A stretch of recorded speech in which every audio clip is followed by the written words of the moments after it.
ಹೂವು? ತಾವರೆ. ಈ ತಾವರೆ ಎಲ್ಲಿ ಅರಳುತ್ತದೆ?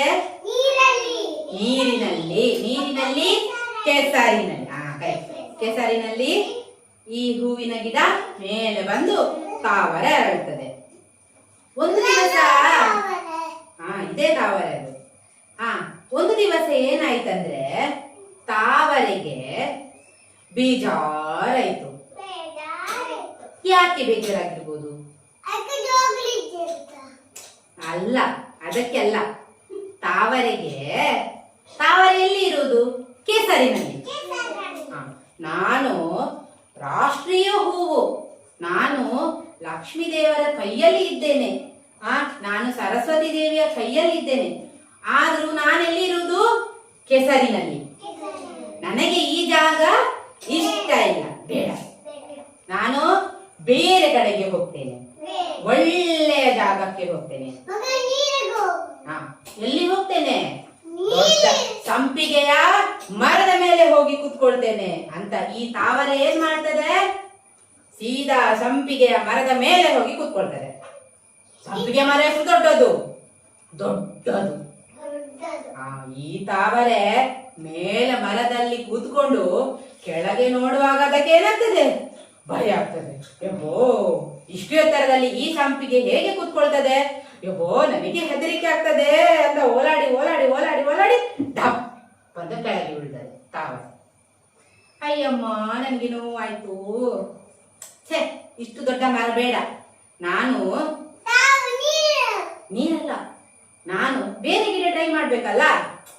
ಈಗ ಒಂದು ಮರ ಆದದಷ್ಟೇ ಅಲ್ಲ, ಸಣ್ಣ ಗಿಡ ಉಂಟಲ್ಲ, ನಾನು ಹೋಗಿ ಗುಲಾಬಿ ಚಂದ ಉಂಟು, ಗುಲಾಬಿಯ ಗಿಡದಲ್ಲಿ ಹೋಗಿ ಕೂತ್ಕೊಳ್ತೇನೆ ಅಂತ ಹೋಗಿ ಎಲ್ಲಿ ಹೋಗ್ತದೆ? ಗುಲಾಬಿಯ ಗಿಡದ ಹತ್ರ ಹೋಗ್ತದೆ.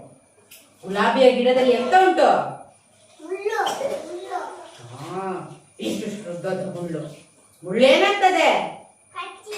ಚುಚ್ಚುತ್ತದೆ. ಹೀಗೆ ಹೂವಿನ ತಾವರೆಯ ಎಸಳುಗಳಿಗೆಲ್ಲ ಹೂವು ಇದು ಮುಳ್ಳೇನಾಗ್ತದೆ? ಚುಚ್ಚುತ್ತದೆ. ಈ ಕೋಮಲವಾದ ಎಸಳುಗಳೆಲ್ಲ ಮುಳ್ಳು ಚುಚ್ಚಿ ಚುಚ್ಚಿ ಹರಿದು ಹೋಗ್ತದೆ. ಅಯ್ಯೋ, ನನ್ನ ಎಸಳುಗಳೆಲ್ಲ ಹಾಳಾಯ್ತು, ಸಾಯಿ. ಈ ಗುಲಾಬಿಯ ಸಹವಾಸವೇ ಬೇಡ. ನಾನು ಸೀದಾ ಹೋಗಿ ಎಲ್ಲಿಗೆ ಹೋಗ್ತದೆ?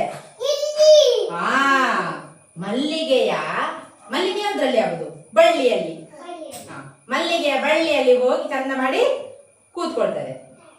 ಮಲ್ಲಿಗೆಯ ಬಳ್ಳಿ ಗಾಳಿ ಬರುವಾಗ ಏನಾಗ್ತದೆ? ಹೀಗೆ ಆಗ್ತದೆ. ಆಗ ತಾವರೆ ಎಷ್ಟು ದೊಡ್ಡದುಂಟಲ್ಲ, ಮಲ್ಲಿಗೆ ಆದ್ರೆ ಸಣ್ಣ ಸಣ್ಣದು, ಅದಕ್ಕೆಂತ ಆಗುದಿಲ್ಲ. ತಾವರೆ ಇಷ್ಟು ದೊಡ್ಡದುಂಟು, ಅದೇನಾಗ್ತದೆ? ಗಾಳಿ ಬರುವಾಗ ತಾವರೆ ಅಯ್ಯೋ, ಇದ್ಯಾವುದೂ ಬೇಡ, ನನಗೆ ನನ್ನ ಮನೆಯೇ ಆಗಬಹುದು ಅಂತ ಹೋಗಿ ಮತ್ತೆ ಹಾರಿಕೊಂಡು ಹೋಗಿ ಹೋಗಿ ಹೋಗಿ ಹೋಗಿ ತಾವರೆ ಎಲ್ಲಿ ಇರ್ತದೆ? ಕೆಸರಿಗೆನೆ ಹೋಗ್ತದೆ, ನೀರಿಗೆನೆ ಹೋಗ್ತದೆ, ಅದರ ಕೊಳಕ್ಕೆನೆ ಹೋಗಿ ಕೂತ್ಕೊಳ್ತದೆ. ಅರ್ಥ ಆಯ್ತಾ? ಮೊಸಳೆ ತಾವರೆ ತಿನ್ನುವುದಿಲ್ಲ, ಆಯ್ತಾ? ಈ ಕಥೆಯ ನೀತಿ ಏನೆಂದರೆ, ನಾವು ಎಲ್ಲಿದ್ದೇವೆಯ ಆ ಪರಿಸರವನ್ನು ನಾವು ಪ್ರೀತಿಸಬೇಕು, ನಮ್ಮನ್ನು ನಾವು ಗುರುತಿಸಿಕೊಳ್ಬೇಕು, ನಮ್ಮಲ್ಲಿರುವ ವಿಶೇಷತೆಯನ್ನು ನಾವು ಕಂಡುಕೊಳ್ಬೇಕು. ಬೇರೆಯವರ ಹಾಗೆ ಆಗ್ಲಿಕ್ಕೆ ಹೋಗ್ಬಾರ್ದು, ಗೊತ್ತಾಯ್ತಾ? ಅವರದೇನೋ ಚಂದ ಉಂಟು, ಇವರದೇನೋ ಬೇರೆ ವಿಶೇಷ ಉಂಟು ಅಂತ ನೋಡ್ಬಾರ್ದು. ನಾವು ಕೂಡ ಸ್ಪೆಷಲ್, ಆಯ್ತಾ? ಪ್ರತಿಯೊಬ್ಬರು ನೀವು ಸ್ಪೆಷಲ್, ಆಯ್ತಾ? ಕರಡಿ ಒಯ್ನ ಮುಂದೇನು? ಕರಡಿ ತಾವರೆ ತಿಂತದ?